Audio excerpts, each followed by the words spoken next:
You know, Oh, absolutely. Yeah, they're going to throw you a ton of curveballs. It's going to be so fun.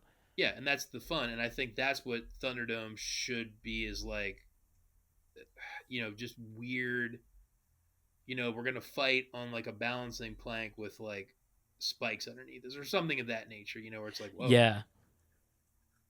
Well, and this fix also makes the beyond in the title not have to do as much heavy lifting either. yeah, Yeah, exactly. yeah, because now it's like the last, like he wins, and like the kids are free, and they'll, they'll go back to their place, Yeah, and wouldn't you want to see those kids get reunited with the other kids?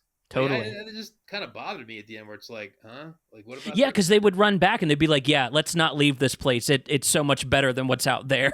Well, right, and like I said, I mean, I'm really being picky. But I was like, hey, let's go to a nuked out Sydney when we had this like last oasis on Earth. Like you would never leave that. Exactly. No, yeah, that's a good note to leave the movie on for sure. Like, I think that. I mean, I'm very happy with that pitch. We're hitting the end of the episode here. Jason, Yeah. thanks so much for jumping in the show here. I mean, for as much as we could have changed here, you really held strong to not changing a lot, and just that tweak at the end. You've really kind of like changed one thing, and it the ripple effect is kind of obvious. The audience, I'm sure, can think of how much more fun this would be if the deaths actually meant something. Yes. I think that's really cool. I appreciate you being here. This was a lot of fun. This was it felt like work, man. Like I was like, this is work. I hope I get to come back. I get to see Jesse at comic book shows, and we were talking about this for like forever. So I'd like to do this again sometime. If we could pick another film out that I actually have a strong opinion on. Absolutely. I'd love to have you back next season. I appreciate you capping out this season for us. Now you have a comic book coming out. Can you give us any little morsels of, or let me ask you this. What are you most excited about this next issue coming out? What are you really excited for people to see? So there is a new artist that's doing, so there's 3 stories in the book, and one of the artists, Luigi, is doing a story about one of the characters, Zemba, who is like a death priestess for the villains, and we've had an idea for her forever about what is a day in the life of her being a villain. Oh, And it's wow. really cool. Hmm. I co-wrote it with my friend Brendan, who's a writer out in Pittsburgh, Brendan Hikes, and Luigi is drawing that, and it looks awesome, and it's got connective tissue to the main story, which is exciting, which I'm always working on the main story. So we are edging closer and closer to the big explosive climax in the main story, and this sets up kind of the beginning of the end of the main story, which ties back into her story, which is cool because she has a pretty good part in the main story. The book tends to shift focus on different characters, and she has been in it a little bit, and the spotlight will go on her big time in issue 5. Nice. And then the other thing that's exciting about Lords of the Cosmos, for me, is that it's kind of, our love letter to 80s toys and comics. So we've made up our own universe of 80s inspired characters. And the co-creators and I, for a while, were saying we want to see these characters in different scenarios. So my buddy, D.W. Kahn, who writes his own book, Lovecraft P.I., we, about a year and a half ago, spitballed an idea of what if we took all the classic 80s big budget action films and put our characters in a scenario like that. So we wrote about a 30-page story in 3 parts. That the first part will go in issue 5, where it's like the Lords of the Cosmos will be put into a big budget 80s style action story. Whoa. Yeah, All right. we did 3D modeling for like the villain's base, and there's weird characters like a lizard cowboy and like militarized centipedes, and there's a gigantic quarry that the heroes are trying to get to the bottom of, why the villains are trying to drill deep into the earth. Mm. And it's kind of like a roller coaster. It builds up to a peak, and then it has an explosive incident, and then it all goes crazy going downhill. And so part 1, which is 17 pages, or no, I'm sorry, it's 12 pages, will be in this issue. So every issue of Lords of the Cosmos has a ton of just 80s inspired stuff, but the fun thing is it's all original stuff. But you'll kind of say, hey, I get the feel for this, but it's always been our intention to be as original as possible with, building a genre styled story. So you'll get a flavor for it, but it's fun because it's all original stuff, and we're just trying to do, our own interpretation of the 1980s toy and cartoon genre. So it's going to be a really fun issue. We're working on issue 6 a little bit as well, and issue 0. So there's a lot of threads that I know where they're going. I think they're pretty exciting. So, hopefully, more and more people check it out. I hope you guys all get to check it out. It's going to be an awesome book, and I'm having fun making it right now. That's awesome. That's so cool. Well, I'm excited. We will have a link for that down below for the pre-release. If you're interested, please also check out Jason on your socials. That was at Lenox Artist. So Artist. Yep. So I'm on Twitter and Instagram as Lenox Artist. So easy to Perfect. I love it. Jesse and Hope, thank you both for being here as well. Of course, absolutely. This was a fun one to end the season. Yeah, it was an uptick in the season for me. So. I'm glad you both got to have a good time with little Mad Max at the end here, because next season, I have no promises for what we will have to cover. I was about to say, well, next season we're going back full time. We tried the community swing shift, but it's gonna be back to the grind, right? Yeah, we're gonna play around with the show a little bit. I have a couple ideas for maybe how to tweak a thing or two here, but I like this setup a lot, so it'll be very similar to this going forward. That's gonna do it for this episode. You can check out everything we do at Jaguar Sharks YT on Twitter. We also have a YouTube channel, Jaguar Sharks, and you're listening to us on whatever podcast streaming app you're on.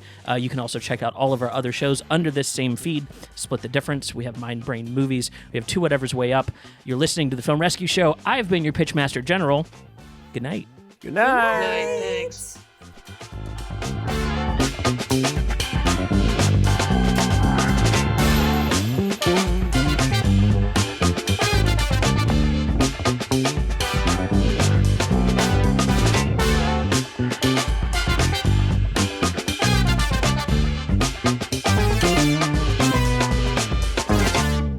I'm gonna get some water real I quick. was gonna say, I need to kill my roommates because they don't know how to not agitate my dogs, apparently. I'll delete it in editing. It's fine. Here's a question. It's the principle. I saw that they announced the Furiosa prequel, and I have to tell you, I mean, I know I'll go see it, right? I know I'm going to ham-fist it up and go see it, but I'm like, I find myself not really interested in like another prequel, where I'm like, can't you just keep the story going ahead? I just found that to be such an odd choice of where to go with this saga. I don't know. Well, it's because they'd already had the script written. Oh, okay. When they wrote Fury Road, they wrote 3 movies. Mm-hmm. They wrote Furiosa, they wrote Fury Road, and they also wrote The Wasteland. So all 3 scripts are done. Okay. They discussed this in the book Blood, Sweat, and Chrome. They had such a big story they wanted to tell that they ended up having to reduce it down, and they just did Fury Road as one thing. And they said if that does well, they'll do Furiosa, and then they'll do The Wasteland to wrap up Max's story, and then it's done. Okay. Well, okay. Basically, Miller is wrapping up his career with Mad Max. Hell the yeah. thing that started his career, he's ending it with that. Fair answers. Yeah, Yeah. I was like, why are they doing this? I mean, I'm interested just to see that world again, because they're never going to go back to that again. The Wasteland is going to be, as far as I'm aware, the Wasteland is going to be much more in line with Beyond Thunderdome, minus the kids. So what we're about to pitch is basically what the Wasteland is probably going to be. Interesting. So yeah. And that's how it is. And I think one of the bigger things, and again, the older you get and the more you see this stuff play out, I think there's ideas that are just really awesome, but there's not much to them. And I was never that into Halloween, but it's like I'm seeing mostly negative about Halloween Ends, and everyone's trying to like make sense of it. It's like, yeah, they should have made one Halloween film, like everything, like, and it's just there wasn't much to it, but it worked, and it's like keep making more and more and more and more and more. It's just like, like you.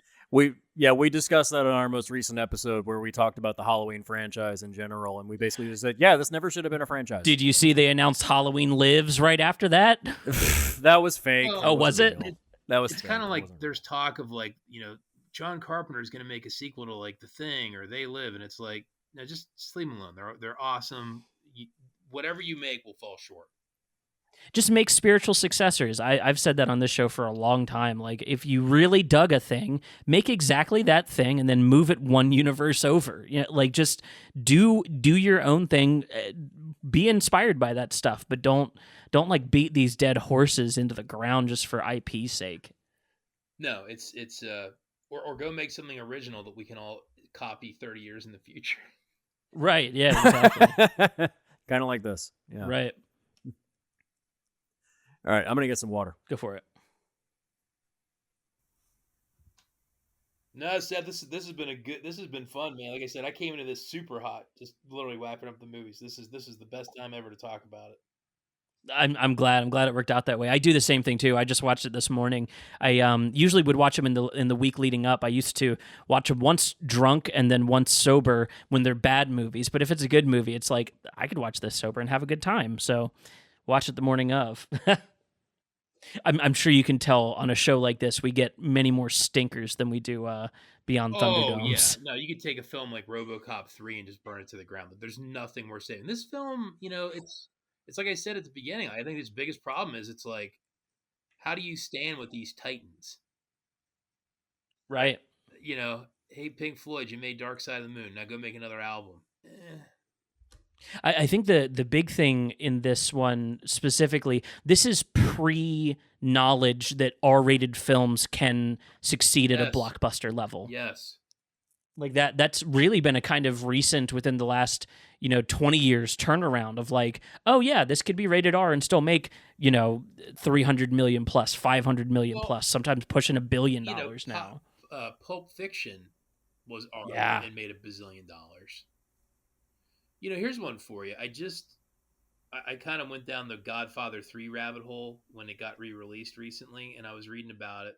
And I didn't realize this. One of the things they said really led to that film getting shit on was that it came out like 2 months or 3 months after Goodfellas. Oh, wow. And it was just saying that there was this hyper-kinetic, fresh take on the genre with Goodfellas, and then and now this kind of like third-tier Godfather film that look, to be fair, that film was slow as shit. Yeah. And it's just kind of like, huh. Like, talking about if it would have been in a vacuum by itself, maybe it wouldn't have gotten shit on so hard. But like, it's a good point because you watch that film with Goodfellas, and it's just like, eh. Yeah. And I think, yeah, how are you going to stand up to that? Yeah, and I think saying about this film compared to those other films, it's just, it's rough. And Jesse was saying about how there was all these knockoff films where it almost seemed like a knockoff of itself by this point. Right. Even though I think it was 4 years after the original Mad Max? Or I'm sorry, the second, because it was like 70, 79, 81, and then 85. Yeah, that sounds right. I mean, I'm a big fan too of the second Rambo film, but I've been kind of alternating rewatching like Rambo 1 and 2. And I love Rambo 2. I think it's a great action film. It's just super well done, but even that kind of goes off the rails from the first film, which is like this kind of deep thought about how our country treats veterans and shit. And the second, you know what I mean? We're just kind of like, huh. Yeah, absolutely. All right, I'm back. All right, what were we talking about? Jason's been watching Rambo and Rambo 2. Oh, the only good one? Yeah, well, yeah, and it's so crazy because like the first film to the second film, man, the second film is kind of a very jingoistic 80s action film, whereas the first film is such a 70s kind of, and I know it wasn't made in the 70s, but it feels like a 70s film where it's kind of like, hey man, we're shitting on these guys and small town America sucks and shit. I don't know.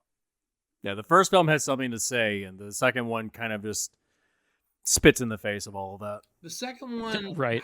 I think is like if you took those POW, MIA flags, it's like let's just take that and make it a movie, right? And that, kind of like hey, like kind of very like the first film was kind of complex. The second film was kind of like hey, POW, MIA, no one cares, we care. So it's still a message, but it's simpler. It's significantly dumber. Let's put it that way. And I kind of like elements of the fourth movie, but that movie also has significant problems. Now, Ooh. I did go to the theater to see the fifth one. I enjoyed the fourth. Oh, oh no! And I was like, the fourth one was kind of cool. I thought it was interesting, right? How angry and disappointed were you when you walked out? Both. I was I just was like, ugh. I'm like, come on, dude. There was so much about it that just was like dumb and bad and just kind of like pointless. Don't forget racist. Well, yeah, there's that too. Yeah. Yeah. I guess I couldn't get past the dumb and confusing and pointless. I missed that in the backwash. But yeah, that jeez. Yeah. Apparently they're doing a sixth one. Please No, don't. you're lying. Oh, they've been talking about it. That man will never stop. No. Never, ever, ever. Rambo 6. No, that film was just bad. I did, the third one always kind of has that weird sting where it's like, at the intro crawl, it's like, much love to our brothers in Afghanistan, the Taliban, or whatever, Oh, yeah. right? And you're kind of like, well, that didn't age well either. No, they changed it for the re-release. It says dedicated to the gallant people of Afghanistan. Right. They changed it. Interesting. Yeah. Oh, man. Well, let me ask you guys this. What films are you guys excited about to see in that you're like, I want to go to the theater, or like you want to, like, what stuff you guys are excited about? Oh, boy. This year, What's coming out? Yeah, this year, I don't think there's. Forgive the language. Fuck all that I want to see for the rest of the year. If I'm being, We kind of saw honest. everything. I still haven't seen Terrifier 2 yet, though. And I'm afraid to see Terrifier 2. Holy shit. And by the way, I'm going to be at Monster Mania next weekend, and the Terrifier guy's going to be there. Hell yeah. So I've met him. I actually got a photo op with him when he was dressed up as Art the Clown. And I've met the cast and everything. I'm obsessed with the film. I work overnights, so my schedule's always shot to shit. So, I just haven't seen the movie yet, but I really want to see Terrifier 2 because I love the cast. I love the movie. I'm just like, I still need to say it. Oh, Glass Onion. That's the only other thing coming out this year that I'm. Oh, yeah, that's right. Glass Onion. I keep forgetting that even exists. Same. Well, because it's all Netflix. Yeah, it's a Netflix thing. I'm just kind of like, eh. So I was... The Menu. I do want to see that. So I really wanted to see the new VHS 99, so I just watched that last week. And How's that?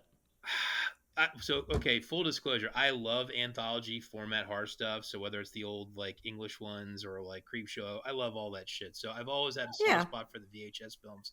This was probably, in my opinion, the worst of the lot. However, it did have one of the best segments of the entire series. So it was bad, amazing, okay, bad, bad for me. And I was kind of like, huh. So it was just kind of weird. So, I mean, I felt there was a sorority house story in it that was a 10 out of 10. Yeah. And then the rest of it was various levels of eh. And then my one buddy was all, I was like, hey, Dune's coming out 2023. I gave him a date, November 10th. He's like, oh, dude, let's put it on the calendar. We'll go in a couple weeks. I'm like, next year, dude, next year. And he's like, oh man, I'm so I'm excited for Dune. Most of the stuff I'm watching recently is anime. I really love Cyberpunk Edge Runners on Netflix. That was really That's on my list. I haven't started it yet, but I've been hearing great things. It's really good. It reminded me a lot of old school Cyber City Oedo. And it has a really good ending. And then everyone's like, are you going to make more? And they're like, no, we did it with an ending. And the ending is there's no more story. Wow. Yeah. So that's really good. I really can't recommend that show enough. And yeah, Hope got me into watching Chainsaw Man. Hell yeah. Yes. My kids and I are watching. The Chainsaw Man is Hellraiser meets Ghostbusters, and I love it. Yeah, it's great. It's really great. So I've completely read all the manga and everything for Chainsaw Man. I'm the same way with My Hero Academia and some other stuff. So it's it's really cool to actually see it animated now. Because I know the storyline. I don't need to see it for the storyline. I just love seeing the parallel between like the comic and it's actually animated, and the animation's been So flawless. I've never read it, but I got hyped up on like the promotional stuff, and my kids and I just rolled into it, watching it blind, like when it started on Hulu 4 weeks ago. And I was like, I don't know what we're watching, kids, but we're gonna watch it. Don't tell mom if there's anything bad, and let's roll. And like I said, to me, it's Ghostbusters meets Hellraiser, and I was like, I didn't know that's what I was gonna get, but I love it. So I really love that. I'm loving that show. Yeah, and that Cyberpunk Edge Runners. Really Hell good. yeah! If you're digging Chainsaw Man, and if you've never seen it, Parasite and the Maxim. Oh my god, I So love Parasite the Maxim, I've read all of them, and I have it on Blu-ray. I just haven't watched it. So yeah, I'm aware that's another awesome. There's so much. Well, it's the same creator as Hunter x Hunter. Yeah, Because yeah. you can actually see like little crossovers in it, and it's hysterical. Yeah. Okay, Well, do we want to jump back into the show? let's do it. All righty. Let's do it.